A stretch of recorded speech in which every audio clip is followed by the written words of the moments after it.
नाजरीन, इस वक्त हमारे साथ मौजूद हैं MPA फैसल सैफुल मलूक खोखर साहब, जिन्होंने वादा किया था कि लाहौरियों को एक बार फिर से बसंत मनाने का जो है वो सिलसिला शुरू किया जाएगा, और खासतौर पर जीत के बाद। और अब वो वादा वफा होने का वक्त आ चुका है। हमारे साथ वही फैसल सैफ साहब मौजूद हैं, उन्हीं की जुबानी जानते हैं कि क्या प्लानिंग कर रखी है, किस तरह से ये वादा वफा किया जाएगा। मुबारक हो आपको कामयाबी की। अल्हम्दुलिल्लाह, बहुत शुक्रिया आपका। और खास तौर पर लाहौरी इस वक्त बेताब हैं और एक अरसा से वो बसंत जैसे फेस्टिवल से महरूम भी हैं जी। उसके पीछे क्योंकि बुनियादी ये वजूहात थी कि लोगों का जानी नुकसान होता था, ज़िया होता था, लेकिन लोग फिर भी उम्मीद कायम रखते हैं। खास तौर पर जब फरवरी आता है तो वो उम्मीदें लगा लेते हैं सियासतदानों से, मुख्तलिफ पार्टी से, लेकिन वो कहते हैं कभी भी वादा वफा नहीं होता। अब क्योंकि आप नौजवान हैं और माशाल्लाह इतनी कम उम्र में आप MPA मुंतखब भी हो चुके हैं, तो अब सब नौजवानों की नजर, जो लाहौरियों की नजर है, वो आप पर है। तो क्या प्लानिंग है, किस तरह से इसे लेके चलेंगे, क्या कहेंगे? बिस्मिल्लाह रहमान रहीम।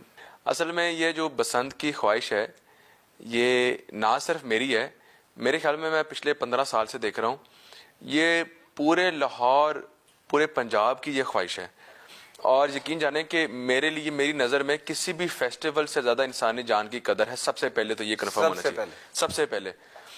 लेकिन अब इस खतरों की आड़ में किसी भी फेस्टिवल को बंद नहीं करना चाहिए, ख़ास तौर पर वो फेस्टिवल जिसने आपके मुल्क में करोड़ों अरबों का बिजनेस लेके आया। बिल्कुल। मैं अपनी बात कहने से पहले इस बात की असल में वजाहत कर रहा हूँ कि मैं ये बसंत से प्यार क्यों है।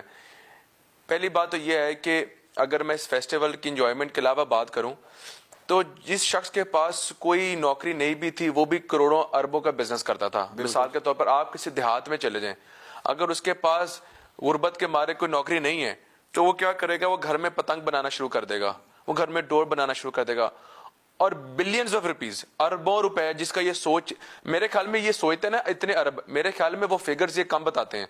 उसकी वजह ये है कि एक तो अरबों रुपए का बिजनेस जो जनरेट होगा, उसके बाद अब बसंत ना चेंज हो चुकी थी। अब क्या होता था कि जब छतों पे जब बसंतें होती थी ना, डोर गुड्डी के अलावा आपकी जो पूरी म्यूजिक इंडस्ट्री है वो फ्लोरिश करती है। बिल्कुल। उसके बाद क्या फ्लोरिश करता है? आपकी जो पूरी फूड इंडस्ट्री है वो फ्लोरिश करती है कि एक हफ्ता लाहौरी समेत जो सारे शहर हैं वो जी दावत आम हो जाती है। सही। सारे आपको होटल्स पैक्ड मिलेंगे, आपको जगह नहीं मिलती थी। उसके अलावा छतें बुकिंग्स में पैक होती थी। और मजे की बात क्या कि अंदरून लाहौर के अंदर मुझे याद है कि लाखों रुपए की एक रात के लिए सिर्फ छत बुक होती थी। कि यार पता है कि बड़ी बड़ी जो सोसाइटीज है ना, बैरियर टाउन, DHA, उनमें पसंद का रुझान कम था।